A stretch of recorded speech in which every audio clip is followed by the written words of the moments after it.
Hello everyone, welcome to ফুয়াদ-প্রোগ্রামার। এর আগের পার্টে আমরা হুবার এবং অ্যাক্টিভ প্রপার্টি নিয়ে আলোচনা করেছিলাম। এই পার্টে আমরা লিস্ট স্টাইল প্রপার্টি নিয়ে আলোচনা করব। তো লিস্ট স্টাইল প্রপার্টি নিয়ে আলোচনা করার জন্য আমাদের সর্বপ্রথম HTML ফাইলে আসতে হবে এবং এইখানে একটা লিস্ট ক্রিয়েট করতে হবে। তো লিস্ট কিভাবে ক্রিয়েট করে? অর্ডার লিস্ট এবং আনঅর্ডার লিস্ট ব্যবহার করে। তো এখানে আমি আনঅর্ডার লিস্ট ব্যবহার করব এবং এই আনঅর্ডার লিস্টের মধ্যে অনেকগুলো লিস্ট প্রপার্টিকে কল করব। সাপোজ এখানে তো এই লিস্টের মধ্যে আমাদের কিছু স্কুলের স্টুডেন্টের নাম লিখতে হবে। তো সাপোজ এখানে আমি একটা নাম লিখে দিলাম। ঠিক এমনভাবে আমরা নিচে নিচে আরও 2 থেকে 3টা নাম লিখে দিব। তো এখানে আমি এই লিস্টের মধ্যে নামটা লিখে দিলাম। ওকে, আমাদের আউটপুটে এটা শো করছে। আমি একটু জুম করে দেখাই, বুঝতে সুবিধা হবে। তো এখানে আমাদের এই টেক্সটটা এইভাবে শো করছে।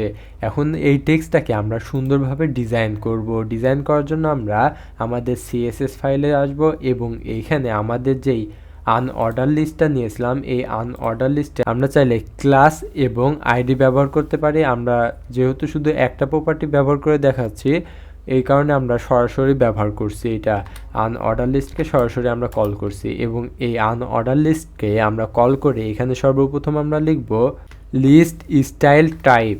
তো এই লিস্ট স্টাইল টাইপ। তো এটা লেখার সাথে সাথে আমাদের এখানে অনেকগুলো অপশন আসবে, যেখানে সার্কেল, লোয়ার অ্যালফা, আপার এলফা, লোয়ার গ্রিক, লোয়ার রোমার, এমন অনেকগুলো অপশন আসবে। তো আমরা যখন HTML শিখেছিলাম তখন এই HTML এর মধ্যে আমরা ইনলাইন CSS ব্যবহার করতাম, যেখানে অর্ডার লিস্টের মধ্যে একটা টাইপ অ্যাট্রিবিউট ব্যবহার করে সেই টাইপ অ্যাট্রিবিউটের মধ্যে আমরা লোয়ার কেস আপার কেসের বিভিন্ন অপশন দিতাম, যার কারণে আমাদের এই টেক্সটটা এখানে 00 না দেখিয়ে এর আগে 1 2 3 4 ছোট হাতের এ, বড় হাতের এ, এইভাবে দেখাতো। তো এইটাও আমরা CSS ফাইলের মধ্যে করতে পারবো। এই জন্য আমাদেরকে কি করতে হবে? আমাদেরকে লিস্ট স্টাইল টাইপ নামক একটা প্রপার্টি আছে, এই প্রপার্টিকে কল করতে হবে এবং এর মধ্যে আমরা যদি সার্কেল দিতে পারবো, যদি লোয়ার অ্যালফা দিতে চাই তাহলে আমরা লোয়ার অ্যালফা দিতে পারবো। তো এখানে আমি লোয়ার অ্যালফা যদি দিই, অর্থাৎ লোয়ার কেস দিই, তাহলে আমাদের এখানে ABCD এটা শো করবে। তো এখানে যদি আমি লোয়ার গ্রিক দিই তাহলে কি হবে? আমাদের আলফা, বিটা, গামা এইভাবে আমাদের শো করবে। আবার যদি আমরা লোয়ার রোমার ভাবে দিই তাহলে আমাদের 1 2 রোমার সংখ্যায় এটা শো করছে। ওকে, তো এই লিস্ট স্টাইল টাইপ ব্যবহার করে আমরা lower alpha, upper case, lower roman, upper roman এইগুলো আমরা ব্যবহার করতে পারি। তো এখন আমরা চাচ্ছি এই টাইপটা হবে 1 2 3 4 এমন করে, এবং এর আগে যেই 1 2 3 4টা আছে সেই 1 2 3 4 এর আগে আমাদের 0 বসবে। এই কারণে আমরা ডেসিমেল লিডিং 0। তো লিস্ট স্টাইল টাইপের মধ্যে ডেসিমেল লিডিং 0 এটা যখন আমরা লিখে দিলাম, আমাদের 1 2 3 4 এটা শো করছে, তার আগে আমাদেরকে 0 শো করছে। তো এখন আমরা যদি এই প্রতিটা ওয়ার্ডের পাশে লরেমের 30 ওয়ার্ড নিয়ে নিই,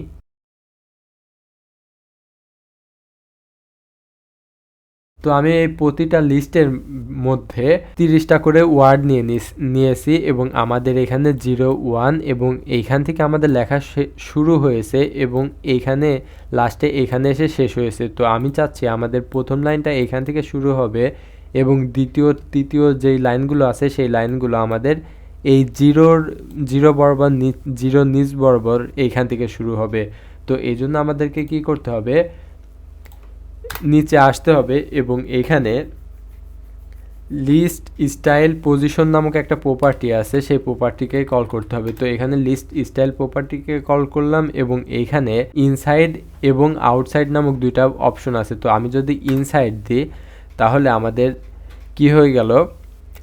আমাদের একটা লাইন যেখান থেকে শুরু হলো, 0 1 যেখান থেকে শুরু হলো তার পাশে থেকে আমাদের টেক্সটটা লেখা শুরু হলো এবং 0 নিচ বরাবর থেকে আমাদের এই টেক্সটগুলো লেখা শুরু হয়ে গেল। তো ডিফল্টভাবে আমাদের আউটসাইড থাকে, তো আমি আউটসাইডেই রেখে দিলাম। এরপরে আমরা চাইলে আমাদের যে 01 02 এই লেখাগুলোর পরিবর্তে আমরা চাইলে এই লেখাগুলোর পরিবর্তে ইমেজও ব্যবহার করতে পারি। তো ইমেজ ব্যবহার করার জন্য আমাদেরকে লিস্ট স্টাইল ইমেজ নামক প্রপার্টিকে কল করতে হবে এবং এখানে URL এর মধ্যে আমরা আগে থেকে একটা ইমেজ এখানে অ্যাড করে রেখেছি। তো আমরা এই ইমেজটাকে নিব।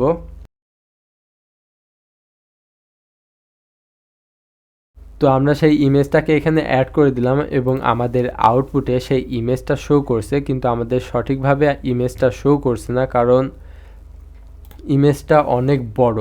আমরা যদি ছোট ইমেজ নিই, যেহেতু আমার কাছে ছোট ইমেজ নেই, এই কারণে আমরা এই বড় ইমেজটাই এখানে রেখে দিলাম, বা আমরা এটা এখান থেকে কেটে দিই। আপনারা যারা এটা প্র্যাকটিস করবেন অবশ্যই ছোট ইমেজ অ্যাড করে একবার করে প্র্যাকটিস করে নেবেন। তো আজকের পর্ব এ পর্যন্তই। এর পরবর্তী পার্টে আমরা আরও অন্যান্য টপিকস নিয়ে আলোচনা করব।